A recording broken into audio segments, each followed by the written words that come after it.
It's a Democrat civil war. Not like the first Civil War where Democrats like started and lost back in like 1860 something. No, this is a better one. This is the Civil War in the run-up to the 2020 election. And this is Take That with Kurt Schlichter.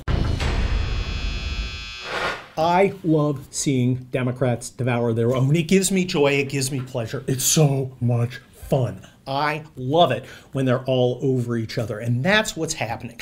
Now, I want to distinguish this Democrat backbiting from Democrat incompetence, like during the State of the Union, where it's like, hey, let's all wear white so everyone can identify the people who won't get up and applaud for ending child sex trafficking or liberating death camps. Let's make it really easy to see who's a giant jerk. Now, not that. This is about Democrats nuking their own. Start with Ralph Northam, the guy who had to make the worst choice in the world. So what am I going to say? Was I the guy in blackface or the guy dressed like a Ku Klux Klan Kleagle? Worst choice ever. But he was smart. He was sneaky, because the guy who would have taken over, his lieutenant governor, Justin Fairfax, well, gosh, it just seems somebody released the news that maybe Justin Fairfax had a Bill Clinton issue. Now, was it Ralph Northam? Well, Justin Fairfax kind of assumed it was early, but then he said, no, it's a different political rival. Don't care. Doesn't matter. I love it when they're destroying themselves. It's blue on blue violence, and I'm thumbs up. I love it when they undo themselves because of their greed, because of their anger, because it's going to make it so much easier for Donald Trump. Now, of course, that's what's happening in the 58 Democrat presidential race already. I mean, they're already nuking each other with these little secret, news releases, these little leaks of opposition research that are coming out. Look at Bado. Remember Bado? The first one was, he's in this crappy punk band, and they're playing this Ramones song, or a cover of a Ramones song, and he's dressed as a sheep. Okay, so the news is Bado is a furry. That's distinguished from a brony. We're not going to get into specifics. Bottom line, he's dressed as a sheep. He's singing really badly. It sucks. Bottom line, I would have kept that till like October 15th, 2020. I'd be like, no, let's hold on to that.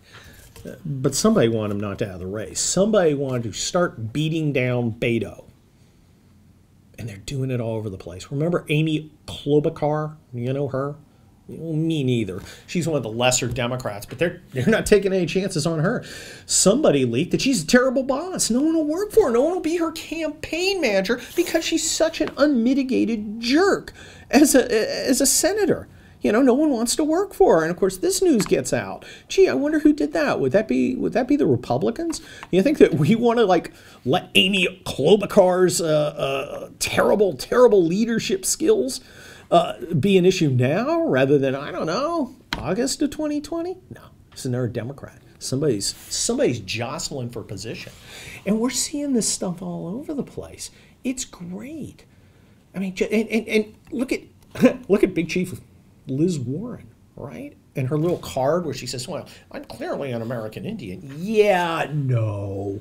That just happens to drop in the Washington Post. I wonder why.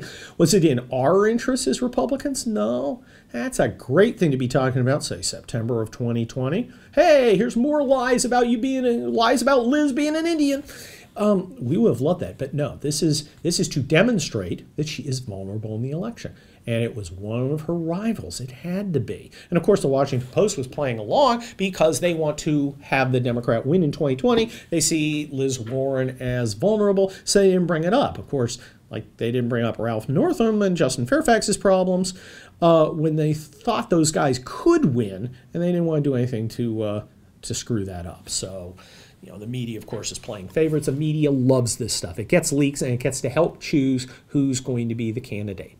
But we can expect more of it, and I want to encourage it. I want you Democrats to stab each other in the back. I want you to be weakened and broken as you enter 2020. I want this primary to be so vicious, so full of mudslinging and hatred among you that it would make, goodness, it would make the guy, the various factions in Syria go, gosh, guys, lighten up. Please continue, because your greed and your evil and your stupidity and your hatred is manifested for each other is going to be an important component of a conservative victory in 2020. So I say, keep it up. Let's hear some about Kamala Harris. I bet you there's something interested out there, and not just Willie Brown. This is Take That with Kurt Schlichter. Hey, if you like what you're seeing here outside the paywall with my little short 5-minute things every Tuesday and Friday, why not explore beyond the paywall? There's a bunch of good stuff in there. Become a member of the Rebel. Subscribe now. If you want to see more of me, check out my Twitter account, @Kurt Schlichter. I write at Town Hall every Monday and Thursday, and you should get my books. Nonfiction, Militant Normals. Fiction, Wildfire. Check them out. They're a lot of fun. I'll see you next time on Take That with Kurt Schlichter.